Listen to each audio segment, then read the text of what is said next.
안녕하세요. 최재권의 대출학교 최재권입니다. 오늘 여러분들이랑 11번째 강의하게 됐고요. 우리 꽤 많이 봤습니다.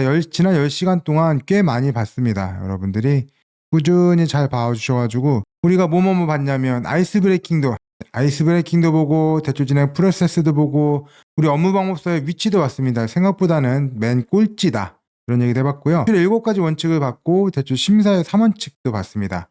50대, 40대, 30 얘기해봤고요. 대출 조건에 관련해서 상품에 대해서도 말씀을 드려봤습니다. 조금 더 내려와서 우리가 대충 상담할 때 어떤 질문을 들어서 어떤 것들을 궁금해해야 되는지에 대해서 봤고요. 자금 용도에 대해서도 얘기 드려봤습니다. 가계자금, 기업자금, 영농자금, 운전자금, 시설자금까지 봐봤습니다. 대출 기간에 대해서도 공부를 같이 한번 해봤고요. 그 다음에 내려와서 부동산 담보대출의 이제 가능금액 계산이라는 시간을 꽤 오랫동안 보고 있습니다. 탁상감정하는 방법도 봤고 부동산 담보일 때 가능금액 계산하는 방법에 대해서 배우고 있어요. 감정평가는 여러분들한테 아직 말씀 안 드렸죠. 감정은 말씀 안 드렸고 등기부 드는 방법 보는 방법 말씀드렸고 공부 보는 방법 봤고요. 그 다음에 담보물의 주소에 관련해서 원칙들 보고 토지 공통적인 거 보고 농지 임야 공통적인 거 보고 임대차 보호법까지 봤던 게 지난 시간입니다. 이번 시간은 주택에 대해서 좀 볼 거고요. 주택에 대해서 보고 상가 보고 공장 2번에 걸쳐서 보고 대출 가능금액 계산에 관련된 것들은 마무리를 짓겠습니다. 그 다음에 고객님한테 어떤 서류를 받을 거냐, 어떻게 서류를 작성할 거냐에 대해서 말씀을 드릴 거고요. 서류 쓰는 방법까지 배운 다음에 그 다음에 우리가 이제 전산에 관련해서 넘어갈 겁니다. 이제 전산에 들어가서 볼 거고 전산 들어가기 전에 앞에서 말씀드린 감정 부분을 서류를 작성한 다음에 우리가 정식감정을 의뢰해서 정식감정서를 보기 때문에 이때 감정서를 보고 그 다음에 전산으로 넘어가겠다. 그런 내용들을 드려보면서 이번 시간 시작해 보겠습니다. 좀 변경해 놓을게요. 감정평가에 관련된 부분들을 따로 빼가지고 여러분한테 서류 작성한 거 이후에 감정에 관련된 시간을 1시간 정도 할애해서 따로 또 말씀을 드려보도록 하겠습니다. 주택에 관련된 얘기를 드려보려고 합니다. 주택의 종류부터 나오거든요. 주택이라 하는 것들은 주거 전용 건물로서 공부상의 용도가 주택인 것을 말하며 구조에 따라 단독과 공동주택으로 구분합니다. 공동주택은 다시 빌라냐 아니면 아파트냐 이 정도까지만 분류를 하시면 되고요. 여러분들이 이거를 분류하는 사람은 아니잖아요. 우리가 그걸 분류하는 사람은 아니기 때문에 너무 크게 고민하실 필요는 없습니다. 이렇게 큰 고민할 필요는 없고요. 그냥 읽을 줄만 알면 된다. 읽기만 한다. 이 정도쯤으로 생각해 주시면 좋겠습니다. 읽기만 하면 된다 정도라고 생각해 주시면 조금 편하겠다라는 생각을 합니다. 좁은 의미의 단독주택이고요. 좁은 의미에서 단독은 1가구 1세대 뭐 이렇게 보면 되고 다가구 다중세대 주택 같은 경우에 원룸 얘기하는데 그냥 이렇게 보시면 될 것 같아요. 포함되어 있다라고 보시면 될 것 같고 주택의 종류 2번째입니다. 요거 가서 보면은 공동주택 집합건물 얘기하는 거고요. 빌라냐 아파트냐 이렇게 보면 되고 이게 면적이 어떻게 되고 이런 것들은 우리의 관심사가 아닙니다. 주택의 종류 보면 뭐 도시형 생활주택은 어떻게 구분하여 라고 써있는데 이것도 등기부에 잘 적혀져 있습니다. 등기부에 보면 도시형 생활주택 중에 다세대인지 연립인지 아파트인지가 표시가 돼 있으니까 여러분께서 고민하실 필요는 없겠다. 주택담보대출 업무 처리 매뉴얼입니다. 지금의 13차 내용을 가져왔는데요. 13차 이전에 12번에 이미 앞선 가이드가 있었거든요. 예전에 진짜 어려웠을 때는 지긋지긋하게 어려웠을 때는 뭐라고 그랬냐면 포원이란 단어가 있었습니다. 주택담보대출을 포기한 은행원이라고 해가지고요. 주포원이란 단어가 있었거든요. 아주 그냥 징글징글하게 힘들었을 시간이 있었습니다. 근데 지금은 거의 다 없어졌고 엄청 쉬워졌다. 여러분들께 1시간 동안만 말씀을 드려도 모든 것들을 설명드릴 만큼 엄청나게 쉬워졌다. 라고 생각을 해주시면 좋겠습니다. 너무 두려움 갖지 마시고 제가 말씀드리는 것 꼭 필요한 것들만 말씀드리니까 그 정도만 이해하고 가시면 좋겠다 라는 얘기를 드리고 본격적으로 들어가서 얘기를 드려보겠습니다. 주택담보처리 업무 매뉴얼 2023년 6월 21일인데 버전이 1.3까지 올라갔나 봐요. 근데 약간의 개정이라서 요거로 가지고 왔다 라고 보시면 되겠습니다. 그래서 저는 주택담보대출 업무처리 매뉴얼에서 뭐를 볼 거냐, 용어의 정의, 적용 범위 이런 것들이 생각보다 중요해요. 저는 중요하다고 생각합니다. 여러분은 어떻게 생각할지 모르겠어요. 근데 저는 그런 경험들을 많이 합니다. 왜냐하면 이게 용어의 정의만 정확히 알고 있다면 또는 어디까지 적용되는 건지 적용 범위만 명확하게 알고 있다면 이거에 대해서 고민할 필요가 없는데 엄청나게 고민하거나 또는 잘못 알아가지고 잘못 적용하는 경우가 있어요. 그런 분들을 종종 보기 때문에 너무 안타깝습니다. 언제 그런 경우를 보냐면 우리 임대사업자가 아닌 사업자를 가지고 있는 분이 임대사업 목적으로 뭔가를 한다고 해요. 그럼 RTI 적용 대상일까요? 아닐까요? 동그라미죠. 걔는 동그라미입니다. 걔는 RTI 같은 경우에는 주택 임대사업 목적용인지 아닌지 사업자 등록증을 가지고 판단하는 게 아니기 때문에 용도 기준을 하기 때문에 그렇고요. 뒤에서 재대출 대환 같은 경우에는 신규 대출의 범위에 포함되지 않는다라고 이렇게 설명이 써 있어요. 우리 신규 대출의 범위가 어디까지인지, 신규 대출 중에서 또 빠지는 범위가 어디까지인지 이런 것들을 알고 있다면 되게 고민하지 않아도 되는 부분들이 있는데 조금 고민하는 경우들도 많이 봤거든요. 저는 그런 게 개인적으로 아쉬웠습니다. 아쉽고 알고 있으면 좀 더 쉬울 텐데 라는 부분이 있어서 항상 어떤 새로운 규제가 나오고 이럴 때 용어의 정의, 어디까지 적용을 할 건지 이런 부분들을 먼저 알고 가는 편입니다. 설명도 드리는 편이에요. 그렇게 말씀드리고 그 다음 내용을 넘어 들어가서 이야기 드려보겠습니다. 두 번째로 말씀드릴 거는 세대 확인입니다. 세대 확인. 이게 주택을 신규로 구입하는 자금이나 또는 생활자금이나 모두 다 세대에 다 집이 몇 채? 이게 이런 것들을 알아야 되거든요. 이게 공통적인 부분입니다. 그래서 공통적인 부분을 말씀을 좀 드려볼 거고요. 다음으로 넘어가면 비규제 지역의 담보연정 비율, 그다음에 규제 지역의 담보연정 비율, 그리고 세대 제한, 죄송합니다. 세대 제한 아니라 차주 제한입니다. 차주 제한. 이런 부분에 대해서도 설명을 드려볼 거고요. 몇 가지 더 사항들 좀 설명드려서 주택담보대출 업무 처리 매뉴얼에 대한 얘기를 마무리 짓도록 하겠습니다. 이번 1시간 동안에 잘 들어주시면 될 것 같아요. 처음에 적용 범위입니다. 어디까지를 적용할 거냐, 이거 농지담보대출할 때도 쓸 거냐, 농지를 담보로 주택을 담보대출할 때도 쓸 거냐, 이런 고민들도 고민을 하셔야 되잖아요. 가끔 고민할 때도 있고요. 그런 내용들이 된 겁니다. 집을 담보로 취급하는 신규 가계대출입니다. 집을 담보로 가계대출을 받으면 규제가 적용이 된다고 합니다. 주택 임대사업자가 임대사업을 목표로 하는 주택을 담보로 취급하는 기업대출입니다. 집을 담보로 해서 임대사업 용도로 주택 임대사업 용도로 한다고 하면 규제 적용이래요. 주택 매매사업자가 주택을 담보로 취급하는 기업대출입니다. 또 마찬가지로 집을 담보로 주택 매매사업에 쓰는 자금이라고 그러면 규제 적용이라고 해요. 자본시장과 금융투자업에 관한 법률에서 수익증권이 담보 신탁에 포시된 것에 한해서 담보 취득을 하는 것을 규제한다고 합니다. 집 담보를 하고요. 얘는 자금 용도, 가계자금, 주택 임대사업자 자금, 매매사업자 자금이 아니라 집이 담보 신탁에 들어가 있으면 규제를 한다고 합니다. 이 네 가지가 규제예요. 집을 담보로 가계자금 나갈 때, 임대사업자 나갈 때, 매매사업자 나갈 때, 담보 신탁에 들어갈 때 요 네 가지 얘만 규제가 적용이 들어가고요. 농지담보대출할 때는 이런 고민을 할 필요가 없겠죠. 그래서 고민하실 필요가 없습니다. 임야담보를 할 때도 마찬가지로 주담대 매뉴얼 적용 안 해두고요. 오피스텔 할 때는 뒤에서 설명을 좀 드려볼게요. 오피스텔도 일단 아닙니다. 집이 아니라서 그래요. 집을 어디까지 볼 거냐? 우리가 보는 집은 주택법에 의해서 정해지는 주택입니다. 단독, 다중, 다가구 묶어서 단독이라고 보기로 했잖아요.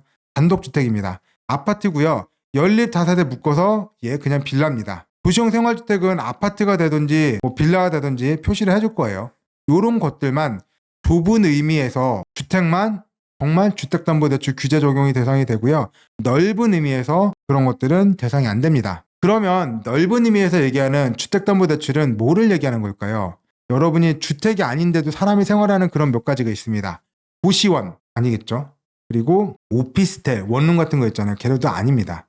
그리고 실버주택이라 불리는 그런 것도 아니고요. 근생빌라라고 있습니다. 근생빌라. 그리고 앞에서 건축물 대장 얘기할 때 말씀드렸잖아요. 빌라인데 빌라라고 쓰고 있는 주택원으로 쓰고 있는데 근린생활 시설인 것들 그런 것도 아닐 거고요. 뭐 있을까요? 그런 것들을 우리가 주택은 아니지만 사람들이 살고 있는 주택이라고 흔히 얘기하는 것들입니다. 이런 것들은 주택법에서 정하는 주택이 아니기 때문에 우리가 주택담보대출 업무처리 매뉴얼 할 때 고민할 대상이 안 되는 겁니다. 여러분. 그렇게 생각하시면 좋을 것 같아요. 근데 좀 신기한 게 있어요. 분양권, 재개발 지분 입주권 이런 것들은 권리거든요. 권리 즉 채권입니다. 채권. 아직 집이 아니에요. 얘네들은 집은 아니지만 앞으로 집이 될 게 너무 뻔하다 이거죠. 앞으로 집이 될 게 너무 뻔하기 때문에 분양권, 재개발 입주권 이런 것들은 권리임에도 불구하고 마치 집인 것처럼 규제를 적용하고 있습니다. 엄밀히 보면 아직 집은 아닌데 집처럼 간주해서 규제 적용을 받고 있다. 이런 얘기들을 조금 더 드려보겠습니다. 그래서 어디까지 적용을 할 거냐? 기본적으로 집을 담보로 하는 가계자금, 그리고 임대사업자 자금, 주택임대사업자, 매매사업자 자금, 자금 용도 아니라 담보 신탁에 들어가면 걔도 규제를 적용받게끔 돼 있다. 이런 거 보고요. 주택의 범위는 좁은 의미에서만 주택으로 본다. 상가주택 있거든요. 아까 말씀드리려다 깜빡했네요. 상가주택이면 어떻게 볼 거냐. 우리가 상가와 주택의 비율을 따져봅니다. 상가가 49대, 주택이 51 이러면 이견이 없습니다. 얘는 그냥 주택이에요. 근데 상가 50, 주택 50 이러면 뭐로 볼까? 이러면 50이 되는 순간부터 주택으로 봅니다. 그럼 반대로 상가가 50.1이고 주택이 49.9예요. 그러면 여기까지는 상가로 본다고 합니다. 그런 내용이라고 보시면 돼요. 근린생활주택, 상가주택일 경우에는 기타 부동산과 주택이 혼재된 건물은 공부상 주택이 이용되는 면적이 50%가 되는 순간 이상부터 주택으로 간주합니다. 그래서 1층, 2층으로 돼 있는 것도 그렇고요. 아니면 1동, 2동으로 돼 있어도 있어요. 땅이 넓어가지고 1동은 상가, 2동은 주택 이렇게 될 수도 있잖아요. 옆으로 길어도 되고요. 위로 높아도 됩니다. 결국엔 주택의 면적이 50%가 되는 순간부터는 얘를 전체를 주택으로 보고 있다라는 얘기를 하고 있습니다. 이렇게 너무 어렵진 않죠? 신규 대출의 정의에 대해서 볼게요. 신규 대출, 우리가 얘기하는 신규 대출은 얘기하는 건 맞는데 그거 플러스 알파들이 더 있어요. 그래서 증액, 재약정, 대환 이런 것들 들어가고요. 채무인수까지도 신규 대출에 포함되기 때문에 옛날에 있던 대출들은 이자만 내는 대출들도 2017년도까지는 있었거든요. 근데 그 이후에 채무인수 받은 분들도 모두 다 신규 대출을 받기 때문에 다 안 됩니다. 안 됩니다. 안 됩니다. 모든 조건들을 다 규제를 적용받고 있더라. 이렇게를 드려보고요. 기존 대출을 증액하는 것까지는 그래도 이해하겠다 이거죠. 금액이 늘어나니까 플러스 알파가 되는데. 근데 재약정 대환이면 금액도 안 늘어나는데 이런 것들까지 규제 적용을 해야 되냐 이런 고민을 할 수 있겠죠. 아니 금액이라도 늘어나면 이해라도 하겠다 이런데 금액도 안 늘어나지 않느냐라고 얘기할 수 있단 말이죠. 그래서 이런 얘기를 잠깐 드려볼게요.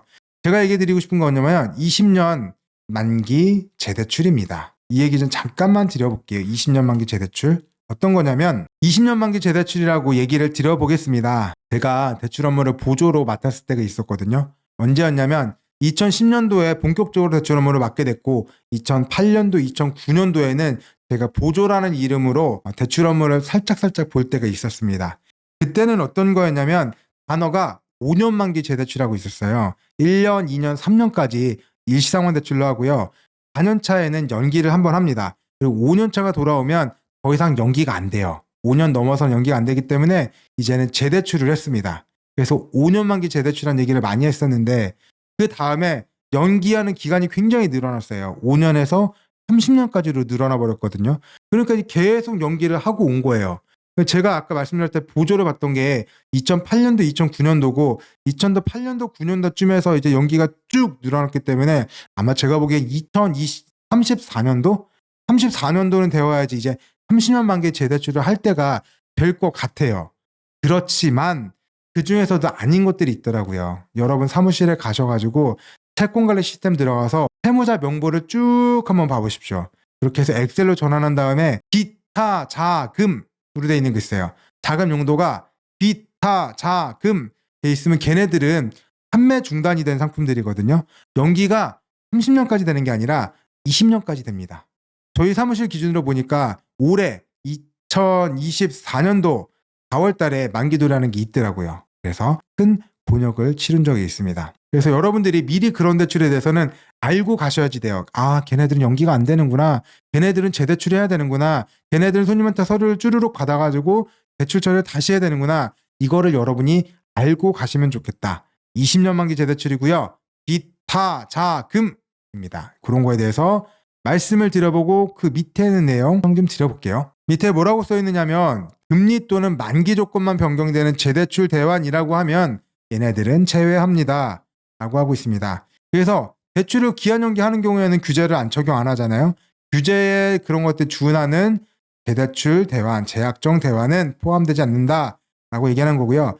단순 기한 연기에 준해서 기존 잔액 범위 내 금액이 안 늘어나고 조합무 채무자 담보물 변경도 없이 연기처럼 하는 거, 금리 또는 만기 조건만 변경해서 취급하는 재대출 대환 같은 경우에는 신규로 보지 않는다. 상품 중단 및 폐지의 사유로 만기 연장 시 다른 상품으로 대환하였으나 조합 및 채무자 담보물 변경 없이 기존 조건은 동일하며 금리 또는 만기 조건만 변경되는 경우에도 신규로 보지 않습니다. 다른 말로 말씀을 드리면 이게 바로 20년 만기 재대출입니다. 그래서 상품 중단이었죠. 기타 자금 판매 중단됐다고 말씀을 드렸어요.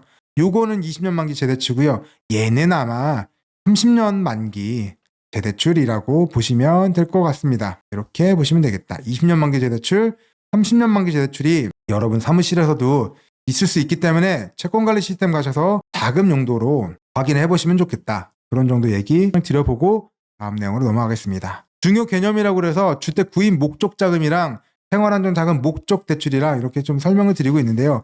소유권 보존 등기 여러분이 뭔지 잘 알죠? 등기부를 만드는 겁니다. 등기부를 생성하는 것들을 보존 등기라고 하고요.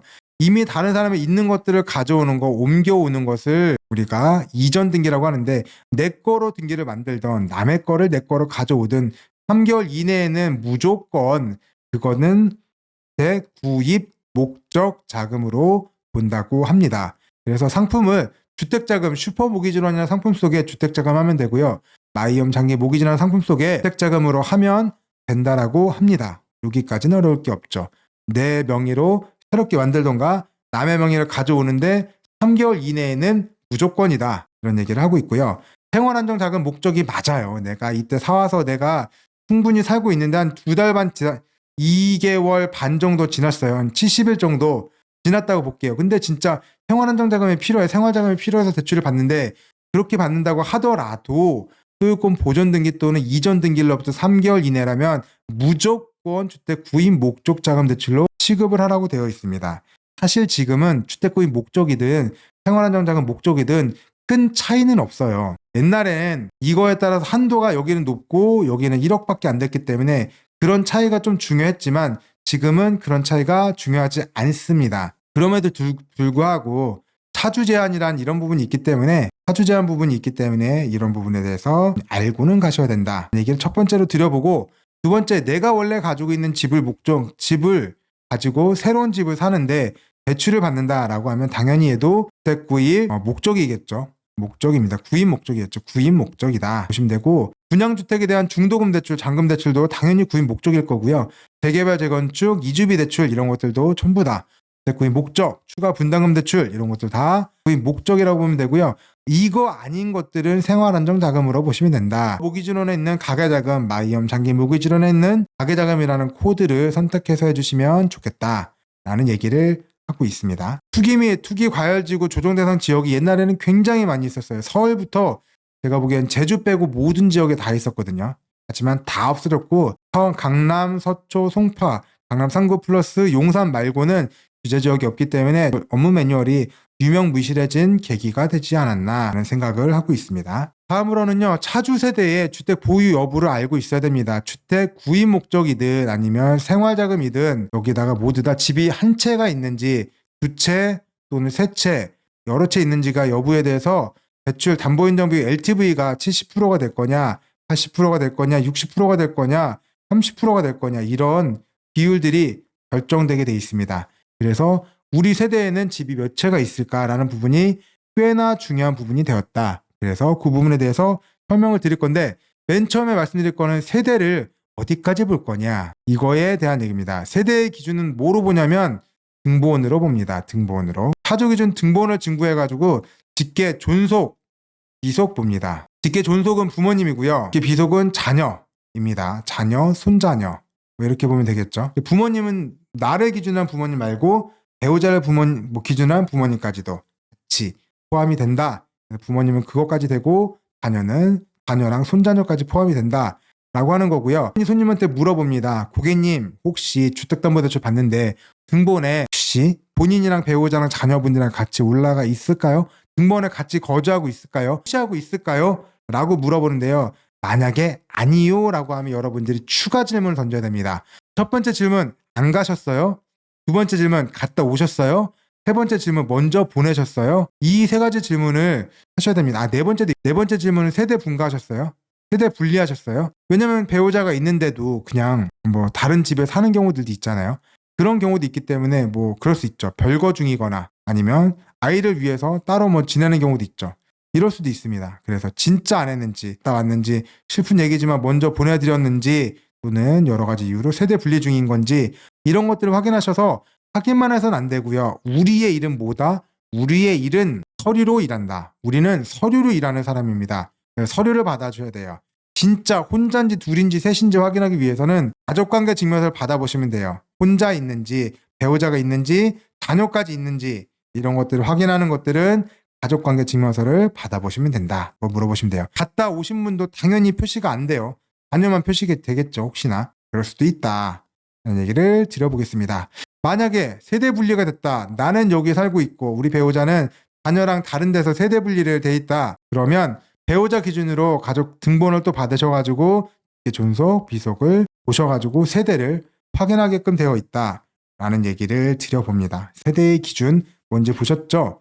그리고 본인 또는 배우자 기준으로 형제, 자매, 단순 동거에는 세대 범위에 포함이 안 돼요. 직계, 존속, 비속에 들어가지 않는 분들은 같은 등본에 나와 있어도 세대의 범위에 포함되지 않습니다. 대신 뒤에서 말씀드리겠지만 임대차 확인 때문에 있으면 이런 분들은 무상임대차 받아놓으시는 게 좋겠습니다. 나중에 임대차 얘기 다시 드릴 때 설명 또 드려볼게요. 주택 보유수 확인 방법은 국토교통부로 보는 것도 있고요. 교통관리 시스템을 통해 가지고 보는 것도 있어요. 이 두 개를 합산해서 결정을 하고 있다고 보시면 됩니다. 국토교통부를 통해서 보는 건 어렵지가 않고 교통부 동의서를 받아보면 되는데 채권관리 시스템을 통해서 이런 거 봅니다. 대출 정보를 봐가지고 뭐 이주비 대출 있다, 추가 분담금 대출 있다, 또는 중도금 대출 있다.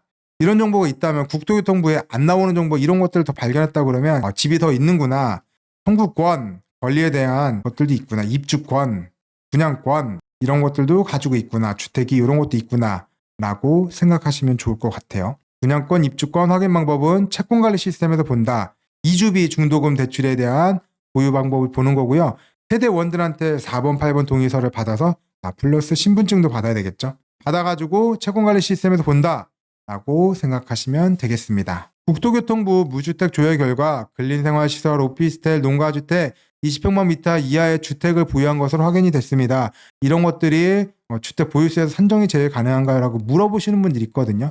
물어보는 이유가 이런 것들 때문에 그렇대요. 청약, 그리고 기금대출, 세법에서는 우리 기준과 조금 다를 수가 있다고 합니다.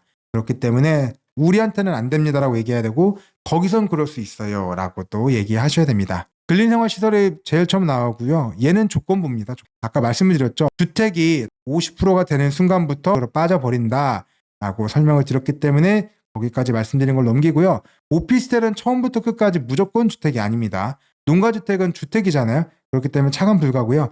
20평방미터 이하의 주택이라고 하면 얘도 차감 불가입니다.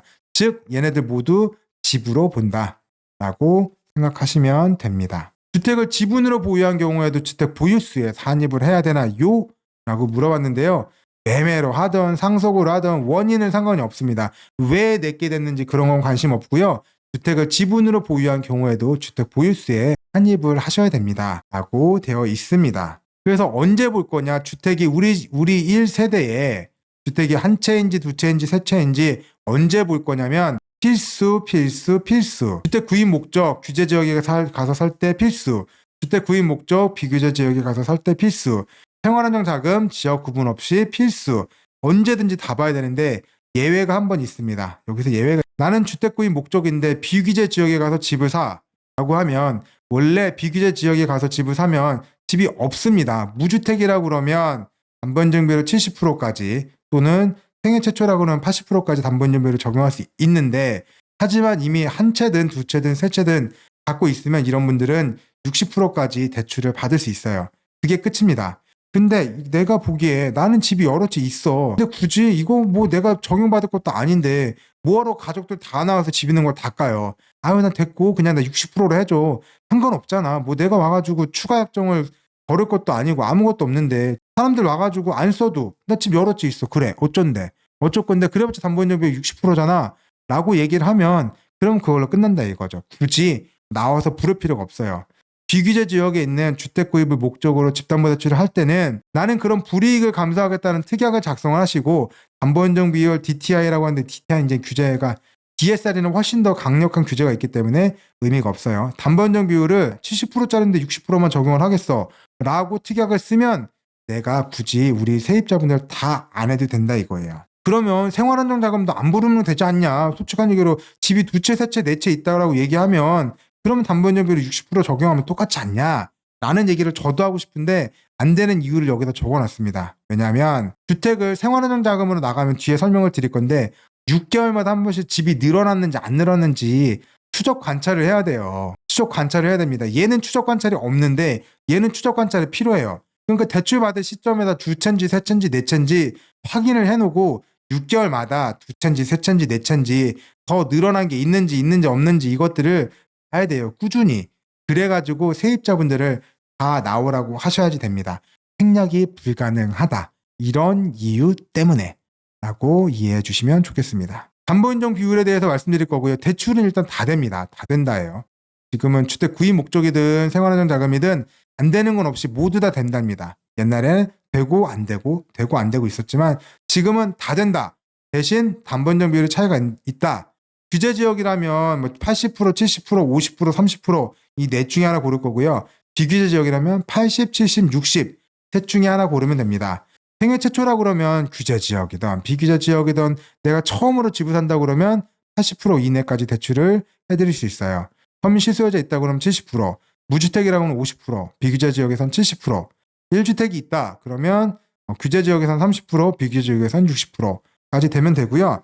여기 조금 차이점이 있죠. 비규제 지역 갔는데 기존 주택을 매도하는 조건으로 계약서를 썼다, 돈도 받았다 라고 하면 담보인정 비율 10% 상향이 됩니다. 즉 뭐냐? 무주택으로 봐주겠다 이거예요. 무주택으로 인정을 해주겠다.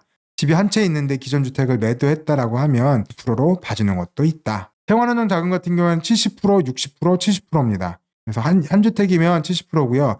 주택이 여러 개 있으면 60%입니다. 이렇게 두 개 보시면 되고 대심이 승인받으면 70%까지도 할 수 있는데 이런 것들은 거의 쓰이기가 쉽지 않다라고 보시면 되겠습니다. 그래서 보시면 되는데 이거 앞에서 말씀드렸던 것들을 말로 설명을 드렸던 것들을 글로 표시를 하고 있다라고 보면 되고요. 그래서 예외로 원래는 세대의 주택 보유수와 관계없이 모두 다 대출이 가능하지만 집이 여러 개 있다고 그러면 담보인정비 10% 차감할 수가 있겠다. 또는 내가 안 나온다고 무주택 조회를 생략하고 담보인정 비율을 강화시키는 것도 되겠다. 자택 쓰면 된다고 얘기를 한번 드려봤고요. 차주 제한이 있습니다. 차주 제한. 누구누구를 채무자로 할 거냐 이런 얘기를 하는 거고요. 주택 구입 목적으로 할 때는 매수인 등 소유 예정자입니다. 그래서 한 명이면 그 사람이 채무자가 되면 되고요. 공동 명의가 됐다. 2명이잖아요. 그러면 이 사람이 채무자가 되면 둘 중에 한 명입니다. 둘 중에 한 명이 채무자가 하면 된다라는 거고요. 매수인 등 소유 예정자 앞으로 소유권 이전 등을 한 경우에는 그 사람이 채무자가 되면 됩니다. 공동 소유 2명이라고 하면 공동 소유자 중 한 명을 채무자로 하면 되는데 차주를 제외한 공동 소유자가 대출 시급 시점에 차주와 동일 세대인 경우에 한해서 줄이 된다라는 얘기를 하고 있습니다. 우리 공동 명의 할 때 나 그리고 배우자 혹시 이 배우자 말고 다른 사람이랑 혹시 공동 명의 하고 싶은 사람이 있을까요? 여러분 혹시 있을까요? 저는 생각하기 여러분은 없을 거라고 생각합니다. 저도 그렇게 생각하는데 하지만 이 규정이 왜 필요하냐면 이게 투자자들 때문에 그래요. 투자자들은 내가 돈이 없잖아요. 돈이 3천만 원밖에 없어. 1,000만 원밖에 없어. 그러면 이 돈에 맞춰서 구매를 하기도 합니다. 이 돈에 맞춰서 구매도 하지만 이거 말고 공동 투자도 해요. 1,000만 원짜리 내 돈이 1,000만 원짜리 들어가는지 2천만 원, 3천만 원짜리 들어가는 집이 얼마나 좋겠습니까? 솔직히 이거 있잖아요. 싼 게 비지떡이다. 여러분들 이 말 알고 있잖아요. 싼 집은 괜히 싼 게 아니에요. 전세보증금이 대부분이고 내 돈 1,000만 원만 있으면 집을 산다? 그러면 걔는 싼 게 비지떡이죠. 사실 그렇잖아요. 그러다 보니 이런 집을 사면 위험하다 이거예요. 위험하다. 그래서 나는 한 3억 정도 내 돈 들어가는 것들을 사고 싶다. 근데 3천만 원밖에 없잖아요. 그럼 10명을 모읍니다. 10명을. 공동투자로 10명을 모아서 쌈짓돈을 3억을 만들어서 여기 전세보증금 60% 하면은 얼마일까요? 한 6억 정도 할까요? 6억 정도 되는 전세를 끼고 내 돈 3억을 집어넣어서 9억짜리 집을 삽니다. 그래서 투자 차익을 이익을 본다는 거죠. 그런 개념이 공동투자인 거예요. 내 돈 3천만 원만 있어도 3억짜리 집 아니지 더 넣어가서 9억짜리 집을 투자할 수가 있다라는 얘기를 하고 있는 거죠. 남들은 공동투자라는 얘기로 하고 있는 겁니다. 공동투자 괜찮아요. 하셔도 괜찮습니다. 단 은행 돈을 가지고 공동투자하는 건 안 된다. 이 생각을 하시면 돼요. 공동투자 괜찮죠. 하셔도 괜찮죠. 하지만 은행 돈으로 안 됩니다. 왜냐? 같은 세대에 속하는 사람들이 아니기 때문에 그래요. 무슨 얘기인지 아시겠죠? 여러분은 공동명의 하면 배우자밖에 생각 안 하지만 사람들은 공동투자라는 걸 한다고요.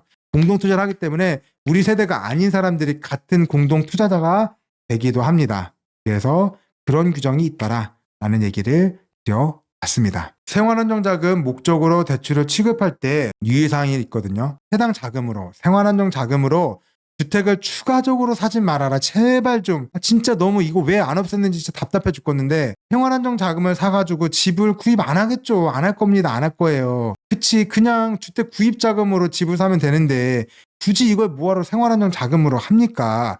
옛날에는 진짜 조금이라도 생활자금으로 받아가지고 집 사는 데 썼대요. 조금이라도 신용대출 받아가지고 집 사는 데 썼대요. 그래. 그때는 그랬어. 제가 인정을 해요. 근데 이거를 왜 지금까지도 가져오냐고요. 왜 지금까지도 귀찮잖아. 솔직한 얘기로 얼마나 귀찮아요. 지금 집 산다 그러면 주택 구입자금 쓰면 되지. 누가 생활안정자금 받아가지고 집을 삽니까? 누가 신용대출 받아가지고 집을 삽니까 대체?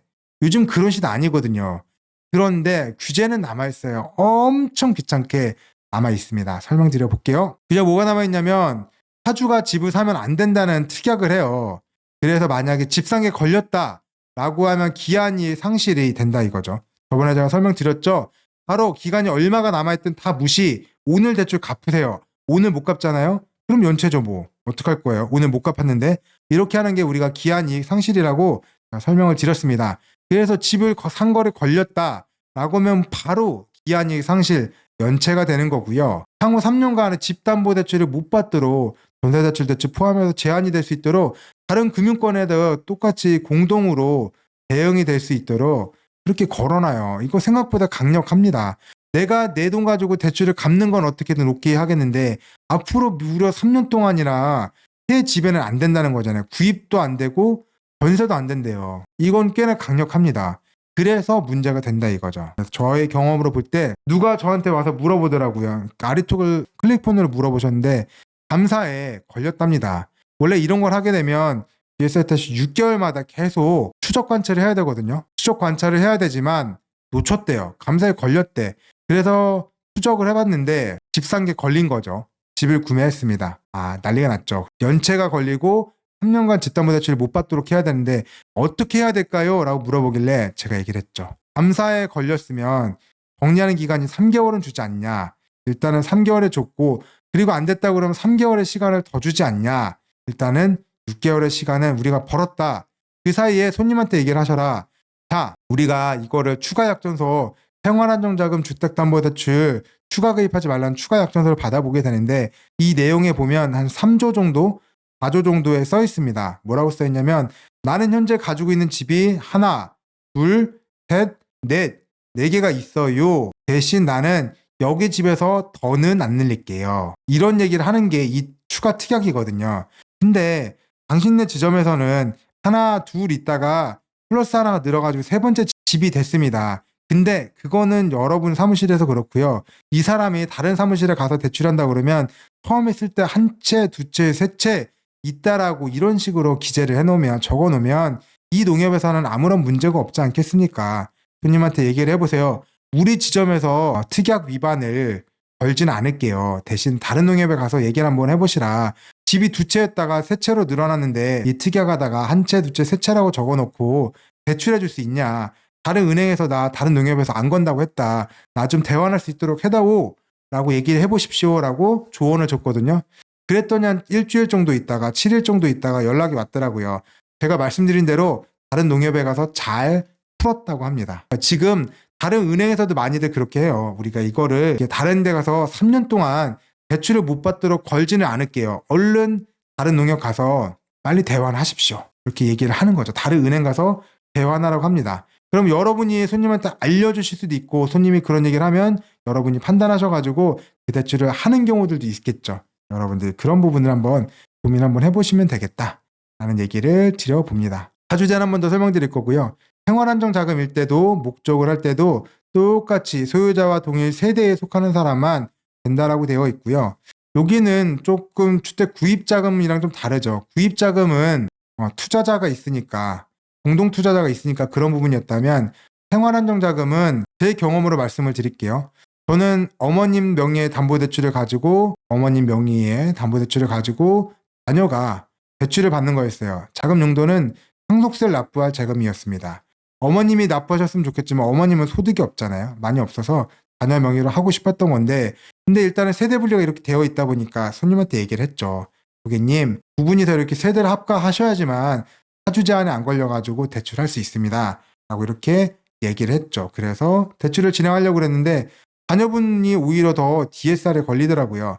어머님이 오히려 DSR에 안 걸려가지고 합가하지 않고 어머님 명의로 소액 대출을 나가는 걸로 마무리를 했습니다. 이럴 경우에는 생활안정자금이라고 하면 보통은 세대에서 하겠죠. 근데 부모, 자식 이렇게 해가지고 된다 라고 하면 세대 합가를 하시면 된다. 세대 합가를 해서 대출을 하시면 되겠다 라는 정도의 얘기를 드려보겠습니다. 기업 대출에 대한 담보인정 비율 LTV고요. 어떻게 할 거냐? 규제 지역에서 주택 임대나 매매하시는 분들이라면 30%, 비규제 지역에선 60%입니다. 근데 어디서 많이 본 것 같지 않아요? 이 숫자들? 이거 가게랑 똑같습니다. 가게에서 2주택 이상이신 분들이랑 똑같아요. 왜냐면 사업자까지 하시는 분들이 설마 집 한 채로 주택 임대사업자나 매매사업자 냈을까요? 한 채로? 안 그랬을 거 아니에요. 여러 채를 가지고 계실 거 아닙니까? 그렇죠? 그렇기 때문에 가계 대출을 할 때도 집이 여러 채 있는 분들은 30% 60%였는데 이런 분들은 주택 임대나 매매사업자 하시는 분들도 똑같이 30% 60%라 라고 보시면 됩니다. 근데 예외가 몇 가지가 있어요. 그래서 예외 2번에 여신업무방법서에 따름 그리고 2회 사업자 같은 경우에는 여신업무법서에 따름 이렇게 돼 있는 게 있거든요. 이런 얘기들을 좀 드려볼게요. 일단은 주택 임대나 매매사업자의 범위를 어디로 볼 거냐. 사업자 등록증 상의 업종 기준을 판단하는 게 원칙이지만 실질 자금 용도가 주택 임대나 매매업을 위한 자금 용도라면 RTI처럼 사업자라면 RTI처럼 적용을 해라. 자금 목적으로 적용을 해라. 라고 되어 있고요. 심지어 RTI는 사업자 등록증은 있어야 되는데 얘는 사업자 등록증이 없더라도 업종이 그게 아니더라도 주택담보대출 업무처리 매뉴얼의 규제를 적용하게끔 되어 있습니다. 오히려 더 강화가 되어 있다라고 보시면 되겠죠. 예시로 4층 다가구 주택에 1, 2, 3층은 임대, 4층은 거주고 사업자 등록증은 없답니다. 이런 경우에 어떻게 할까요? 사업자 등록증이 없다는 이유만으로 가계대출을 신청한 경우 대출 취급이 가능할까요? 라고 되어 있는데 사업자 등록증 유무로 판단하지 않고 실질 자금 용도가 임대사업 용도로 들어간다면 임대사업으로 보셔라. 임대 목적으로 주택을 취득하는 경우라면 사업자 등록증이 없더라도 주택 임대업 임으로 가계대출로 취급이 불가능할 것이고 가계대출로 하고자 하는 경우에는 자금 용도가 가계대출에는 객관적인 증빙이 필요합니다. 라고 되어 있어요. 담보인정 비율을 낮추고 이렇게 하려고 그러면 높이고 이렇게 하려면 정확하게 객관적인 증빙 자료도 필요하더라. 사업자 등록증이 없어도 규제가 적용받고 있습니다. 주택 임대업이나 매매업 외의 대출에 대해서 설명을 드려볼 거고요. 적용 범위를 하는데 주택 임대업이나 매매업 아닌 사업자로 제가 해볼게요. 뭐로 할까요? 온라인 쇼핑몰 할까요? 쇼핑몰 하는 사람입니다. 근데 제가 쇼핑몰 하는 제가 굳이 강남 3구, 강남구, 서초구, 송파구, 용산구에 가가지고 집을 사야 될까요? 아니 쇼핑몰 하는 거랑 강남 3구에 집 사는 거랑 뭔 관련이 있어요? 주택 구입 목적 대출은 불가능합니다. 다른 말로 표시했을 때 담보인정 비율이 0%다 라고 하고 있고요. 이런 것들은 굳이 쇼핑몰 하는 분들이 여기까지 가서 집 사는 걸 허용하지 않겠다. 대신 여기 가서 대출 받아서 집을 사고 싶다라고 하면 임대사업자나 매매사업자를 내면 대출 담보인정 비율 30% 대출이 가능합니다. 그렇게 하시면 돼요. 아니고 쇼핑몰을 가지고 있는 분이 비규제 지역에 가서 집 사는 대출한다? 대출이 됩니다. 주택구입 목적 이외에 쇼핑몰 하는데 뭐 원자재 이런 거 상품을 구매하려고 대출 받는다? 해도 오케이 됩니다. 심지어 담보인정 비율이 여기 보면 여신업무방법서 예에 정한 지역별 종류별 담보인정 비율 적용이라고 하잖아요. 우리가 70%가 여신업무방법서에서 정한 기업 담보대출의 기업 여신의 주택담보대출 비율입니다. 쇼핑몰을 한다고 하더라도 내가 집이 하필이면 강남 3구에 있어요. 3구에 있는 내가 집을 가지고 쇼핑몰을 한다. 집을 사는 건 안 되지만 이 집을 담보로 대출을 받아서 정도로 하는 것들은 대출이 70%까지 되는 겁니다. 아니면 나 쇼핑몰을 하는데 집을 살 거야 라고 하면 그냥 70%까지 되고요. 아니야 나는 집 사는 건 아닌데 뭐 강남 3구 말고 서울에 있는 집을 담보로 쇼핑몰에 필요한 돈을 뺄 거야 라고 하면 얘도 마찬가지로 담보인정비율이 70%까지 적용할 수 있다. 이게 예외입니다. 예외. 앞에서 봤던 예외고요. 앞에 들어가서 보여드리면 여러분이 본 예외는 지금 이겁니다. 이 쇼핑몰이잖아요. 쇼핑몰 하는 사람이 주택구입 목적으로 했을 때 안 되는 거. 강남 3구에 가면 안 되는 거고 강남 3구 아닌 거에 가서는 담보인정비율 70%로 집을 살 수 있고 비규제 지역에 가서는 집을 사는 것도 70%, 그 집을 담보로 쇼핑몰 하는데 필요한 물건을 사는 것도 70% 된다라는 내용을 설명드려봤습니다. 그래서 주택담보대출 기업여신 취급하는 여부를 볼 건데요. 주택 임대업 대출은 다 되고 그런 쇼핑몰 같은 경우에는 안 되는 게 대부분이고 되는 게 한 가지 있습니다. 설명을 드려보도록 할게요. 주택 임대업이나 매매업 하시는 분들은 강남 3구에 가서 집 사는 게 됩니다. 주택 구입 목적으로 가능하죠. 투기지역, 투기과열, 조정대상지역, 다른 말로 강남 3구, 용산구 모두 다 가능하고요. 그거 외에 다른 지역에 있는 서울 다른 지역도 집을 사는 용도가 가능합니다. 그리고 이런 사람들, 주택 임대업이나 매매업을 가지고 있는 사람들은 임대차 보증금 반환을 위한 집담보대출이 필요해요. 호고가 주택은 15억 기준이거든요. 15억이 넘는 거, 15억이 안 넘는 거 모두 다 임대차 보증금 반환 대출이 필요하고 가능도 합니다. 그리고 그거 이외에 주택구입 목적 이외에 다른 대출이 필요하다 그러면 돼도 가능합니다. 다 되는 이유를 이제 여러분이 아시겠죠? 그러면 이 외의 업종, 쇼핑몰입니다. 쇼핑몰. 쇼핑몰을 하는데 주택구입 목적으로 강남 3구에 가서 집 사야 돼? 안 된다고요. 하고 싶으면 주택 임대업이나 매매업 대출을 하면 된다고요. 여기는 안 됩니다. 하지만 쇼핑몰 하시는 분이 기타 지역에 가서 집 사는 거 오케이 가능합니다. 그리고 쇼핑몰 하는 분이 임대차 보증금 반환자금 필요할까요? 안 필요해요. 15억이 넘든 15억이 안 넘든 다 필요 없습니다. 그러니까 X. 대신 쇼핑몰 하시는 분이 쇼핑몰 하려고 돈이 필요합니다. 그런 대출은 오케이 가능합니다. 이렇게 보시면 여러분들이 앞에서 보았던 내용이랑 이제 요거랑 요게 뒤에 있는 거랑 연결이 좀 되시죠? 여기 있는 거랑 다음 거랑 연결이 좀 되실 거라고 생각을 합니다. 오늘 시간은 여기까지 해서 말씀을 드릴 거고요. 주택담보대출에 관련된 업무처리 매뉴얼에 대해서 말씀드려봤습니다. 어디까지가 업무처리 매뉴얼에 적용을 받을 것이냐, 용어의 적용, 정의, 적용 범위 그리고 말씀드려봤고 세대들 보는 것도 말씀드려봤고 담보인정 비율에 대해서도 가계자금에 대해서도 말씀드렸고 기업자금에 대해서도 말씀드렸고 또 뭘 말씀드렸냐, 차주 제한들 있잖아요. 차주 제한에도 말씀드렸고 생활안정자금으로 집을 사는 거에 대해서도 말씀을 드려봤습니다. 그런 것까지도 설명을 드렸고 말씀드리다 보니까 이거 하나 빼먹었네요. 뭐를 빼먹었냐면 요거 하나 말씀드리는데 주택을 구입이라고만 생각하시잖아요. 정확한 용어는 구입이 아니라 이게 늘었다, 증가했답니다. 그래서 이분이 생활안정자금으로 했는데 주택을 구입한 게 아니라 주택을 신축했다. 이것들도 여기에 걸리는 겁니다. 집이 세 채였다가 네 채로 늘어났다. 구입을 해서 늘었든 신축을 해서 늘었든 집이 늘어나면 이렇게 걸릴 수가 있기 때문에 손님한테 생활안정자금을 할 때 이 말씀을 해주세요.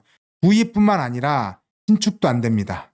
전원주택 안 돼. 이런 얘기들을 해주셔야지만 됩니다. 이런 것도 늘어나면 안 된다고 설명을 해주시면 된다 정도까지 해서 여러분이랑 오늘 이야기 마무리 해보도록 하겠습니다. 이제 점점 더 우리가 업무 방법에 대해서 많이 알아가고 있습니다. 굉장히 많이 알아가고 있고 여러분들이 어려운 것들의 거의 끝을 보고 있는 것 같아요. 조금만 더 보시면 어려운 것들은 다 마무리되고 우리가 손님이랑 상담을 해서 탁감을 받아가지고 이제 손님한테 대출 가능 금액을 안내해주는 그 가장 중요하고 제일 힘든 과정들에 대해서는 거의 다 끝나가고 있습니다. 끝나가면 서류 받고 그냥 전산하고 전산 보면서 업무 방법서를 이렇게 연결해서 말씀드릴 수 있는 것들이 있거든요. 그런 것들 좀 설명드려보고 그거보다 조금 더 심화돼서 말씀드려보고 하루에 하나씩 여러분이 힘들지 않게 여러분이 지치지 않게 여러분에게 최대한 쉽게 알기 쉽게 말씀드려보도록 노력하겠습니다. 그러니까 끝까지 힘내고 여러분 화이팅입니다. 여러분은 하실 수 있습니다. 여러분이 잘 되시는 게 이게 무조건 좋은 겁니다. 무조건 좋은 거니까 여러분이 잘 되셨으면 좋겠습니다. 감사합니다. 다음 영상에서 다시 뵙겠습니다. 고맙습니다.